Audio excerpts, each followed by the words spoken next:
जय श्री महाकाल दोस्तों, आप सभी मित्र बंधु साधकों का अपने YouTube चैनल आर के तंत्र ज्ञान में स्वागत करता हूं।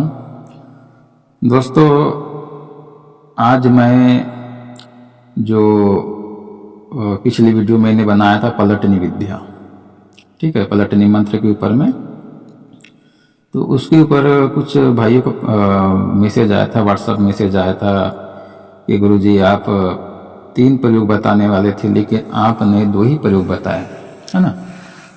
तो उनके कहने पे मैं आज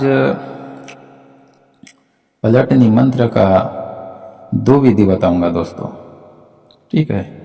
2 विधि बताऊंगा और यह जो विधि है यह बिल्कुल मेरा खुद का प्रैक्टिकली विधि है, प्रयोग है जो बताऊंगा मैं, है ना।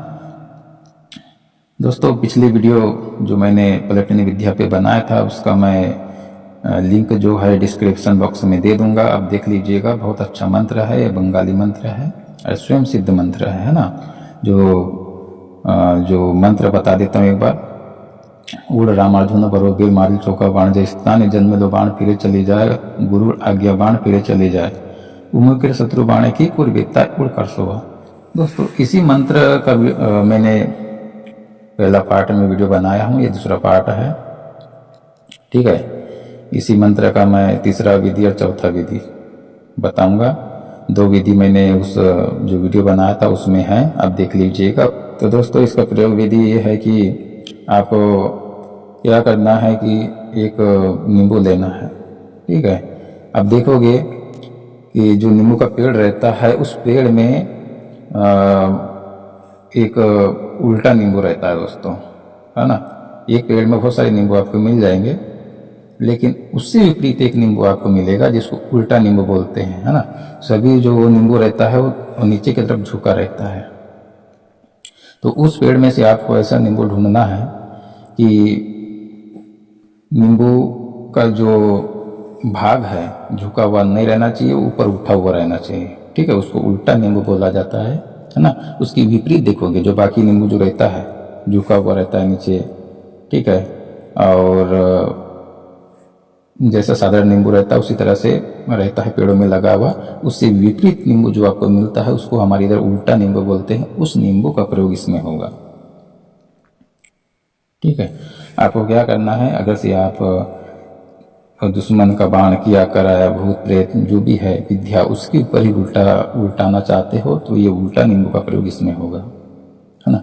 मान लीजिए कि आपके ऊपर में कुछ दुश्मन ने कर दिया है, तो उसकी विद्या के अनुसार उसका ये आप नाश करना चाहते हो, तो आपको क्या करना है कि अपने ऊपर से मतलब सबसे पहले आपको 7 बार इस मंत्र को पढ़ लेना। पहले गुरु गणेश सरस्वती माता का, ग्राम की देवी देवताओं का, कुल देवी देवताओं का, अपने इष्ट देवी देवताओं का ध्यान करना, उनसे प्रार्थना करना कि मेरे ऊपर जो भी समस्या है उस समस्याओं को जिसने किया है, जिसका किया धरा है, उसी पे ही उसकी विद्या पलटा दीजिए और उसी का ही सर्वनाश हो जिसने किया है, ठीक है।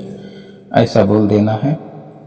बोलने के बाद में आपको क्या करना है कि 7 बार जो अभी मैंने मंत्र बताया हूँ, इसका मंत्र चाहिए आपको तो मैंने इसके ऊपर एक वीडियो बना चुका हूँ, पार्ट 2 पार्ट में बना रहा हूँ, ठीक है। तो आप देख लीजिएगा उस वीडियो को, उसमें मंत्र लिखा हुआ है। तो आपको मंत्र को 7 बार पढ़ना है, यानी कि एक बार मंत्र पढ़कर 1 फूंक मारना है, उसी तरह से 7 बार मंत्र पढ़कर 7 फूंक आपको उस नींबू पे मारना है। उसके बाद में आपको एक नया चाकू या फिर नया ब्लेड, ठीक है, आपको लेके चौराहे चले जाना है, चौराहे तिराहे पे चले जाना है। और उसके बाद में चौराहे तिराहे पर जाने के बाद में अपने ओर से 7 बार उल्टा घुमाना है दोस्तों। जैसे कि उतारा करने के लिए सीधा घुमाया जाता है, ठीक है। तो जैसे कि मान लीजिए कि घड़ी की दिशा में घुमाया जाता है, तो आपको घड़ी की दिशा से विपरीत घुमाना है, उल्टा घुमाना है। सर के ऊपर से 7 बार उल्टा घुमाना है। घुमाने के बाद में आपको उसको 4 टुकड़ा करके, है ना, जो नए ब्लेड आपने रखे थे उस ब्लेड से 4 टुकड़ा करके आपको 4 दिशाओं में फेंक देना है, ठीक है। पहले सामने फेंकना है, फिर बाएं, फिर दाएं, पलट जाना है घर की तरफ आने के लिए, और थोड़ी कदम 2 कदम चलने के बाद में वह ज़मीन में ही नीचे गिरा देना है, लास्ट वाला जो टुकड़ा रहेगा उसको। तो इससे दोस्तों दुश्मन का जो भी रहता है किया कराया वो दुश्मन पे ही पलट जाता है। दोस्तों एक पहली क्रिया हो गया। दूसरा क्रिया इसमें ये तामसिक है, ध्यान देना।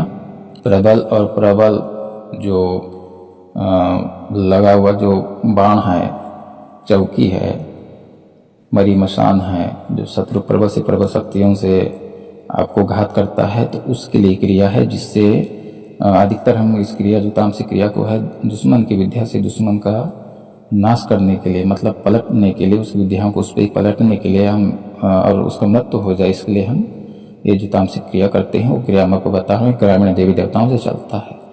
जो उल्टा पंख की जो मुर्गी होता है ना, उल्टा पंख का जो मुर्गी होता है, आपने देखेंगे कि सीधा पंख वाला तो मुर्गी सभी जगह पाया जाता है, लेकिन जो उल्टा पंख मतलब जो उसका जो पंख खड़ा हो जाता है, उल्टा पंख रहता है दोस्तों, याद रखना।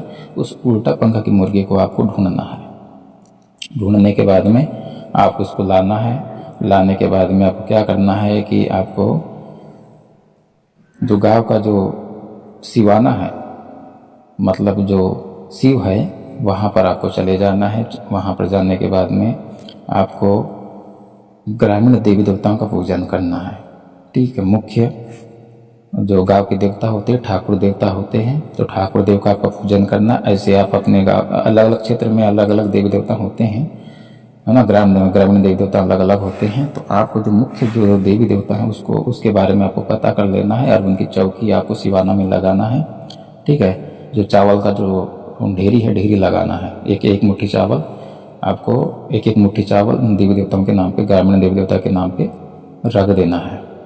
ठीक है, अलग अलग रखना है। रखने के बाद में दोस्तों एक चौकी अलग से रखना सभी ग्रामीण देवी देवताओं के नाम पे। ठीक है, और उस जो आपने चौकी रखे थे, एक मुट्ठी जो चावल रखे थे, है ना, उसके सामने उन सभी देवी देवताओं जो ग्रामीण देवी देवताओं की चौकी रखी थी उसके सामने आपको एक पान और लौंग इलायची आपको उस पान पे रख देना है, और बतासा, ठीक है, बतासा रख देना है, या फिर मिठाई रख देना बतासे के बदले। ठीक है, रख देना है। उसी तरह से सभी देवी देवताओं की चौकी के सामने भी वैसे ही पान के ऊपर में लौंग इलायची रखकर बतासा रखकर आपको रख देना है। ठीक है, अगरबत्ती जला लेना है और सभी के चौकी के सामने एक एक कपूर रखकर जला देना है और अगरबत्ती जलाकर प्रार्थना करना है कि हे गांव के देवी देवताओं, मेरे ऊपर या फिर किसी का दूसरे का काटन कर रहे हो तो बोल देना है कि इसके ऊपर, अमुक व्यक्ति के ऊपर या मेरे ऊपर या मेरे परिवार के ऊपर जो भी दुश्मन का किया कराया है, जो भी शक्तियाँ, जो भी मरी मसान और जो भी चीज़ के अनुसार हमें घात कर रहा है, उन सारी चीज़ों को दुश्मन पर ही जिसने किया है उसी पे पलटा दो। दोस्तों अगर से मान लीजिए दुश्मन का, अगर से आपको शत्रु का नाम पता होगा तो उसका नाम ले लीजिए, कोई दिक्कत नहीं। 1 से 2 या 3 या अधिक शत्रु आपके हैं तो आप बोल दीजिए कि जो भी मेरा शत्रु है उसकी विद्याओं को उस पर ही पलटा कर उसका ही मारण कीजिए, उसका ही नाश कीजिए उसकी विद्या के अनुसार। ठीक है, ऐसा बोल देना है। बोलने के बाद में गलती सलती की क्षमा मांग लेना है और उसके बाद में जो उल्टा पंख की मुर्गी रहेगा उसका आपको पैर धुलाना है। पैर धुला करके आपको कुमकुम सिंदूर का आपको पैर पे छोड़ देना है। ठीक है, छोड़ने के बाद में आपको इस मंत्र को 7 बार उस मुर्गी पे पढ़ देना है। ठीक है, मुर्गी पे पढ़ देना है। पढ़ने के बाद दोस्तों मान लीजिए कि आपके ऊपर समस्या है तो आप वैसे जैसे कि उल्टा नींबू वाला जो प्रयोग बताया हूँ कि आपको उल्टा सर के ऊपर घुमाना, उसी तरह से इस मुर्गी को भी सर के ऊपर से उल्टा घुमाना है ना दोस्तों। उल्टा घुमाने के बाद में आपको क्या करना है, बोलना है कि जा रे क्या कराया भूत प्रेत जिन जिन्नात मरी मशान, इसी समय जिसका क्या करा है उसी पे ही पलट जा, उसी का ही घात कर, उसी का ही नाश कर। हे ग्राम के देवी देवताओं मेरी मदद कर, मेरी रक्षा कर, जिसका क्या करा है जिसकी करनी उसी पे ही पड़ जा, उसका ही नाश कर। ठीक है, ऐसा बोल करके आप एक झटके में चक्कू से या तेज तेज वाली जो चाकू होता है उससे आपको गले को काट देना है। ठीक है। काटने के बाद में दोस्तों इधर जैसा कि मुर्गी का सर कटेगा उसी वैसा ही शत्रु का सारा किया कराया जो भी उसने चीज़ें वीर को भेजे थे, मरी मिशान को, जो भी है दोस्तों भेजे थे, घातक से घातक शक्तियों को भेजे थे, वो सभी चीज़ें दोस्तों जिसका क्या करा है उसी दुश्मन पे ही जाकर दोस्तों पड़ जाएगा। और दोस्तों मैंने अधिकतर देखा हूँ कि अधिकतर शत्रु जो होते हैं ये क्रिया करने के बाद में मर जाते हैं, मरण हो जाता है दोस्तों। ये जो प्रयोग है ये अपने लिए करो तो अच्छी बात है, दूसरे के लिए ना करे, है ना। दूसरे अगर से आपके सगे संबंधी है तो ही दूसरे के लिए प्रयोग करे, अन्यथा ना करे, क्योंकि अगले वाले दुश्मन की शक्तियों को जांचना बहुत जरूरी होता है। दूसरे के लिए कर रहे हो, अगर से आपके ऊपर कोई समस्या है, कोई बार बार आपको घात कर रहा है तो आप कर सकते हो, बेझिझक कर सकते हो, कोई दिक्कत नहीं। विधाता भी जानता है कि आप सही हो, है ना, क्योंकि वो दुश्मन आपको प्रताड़ित कर रहा है, इसलिए विधाता भी आपकी मदद करेगा। लेकिन दोस्तों किसी दूसरे के लिए आप कर रहे हो तो दूसरे का शत्रु है ना, दूसरे का शत्रु आपका शत्रु नहीं है। ठीक है। तो याद रखना कि अपने लिए करो तो अच्छी बात है, क्योंकि दूसरे का शत्रु हमारा शत्रु नहीं होता। उसके बाद दोस्तों वो जो आपने जो मुर्गी को काट दिए थे उसको जमीन में वहीं पे दफना देना है। सारे देवी देवताओं से बहुत जो गलती सलती की क्षमा मांग कर वहाँ से उठ जाना है, सारी चीज़ों को वहीं छोड़ देना है।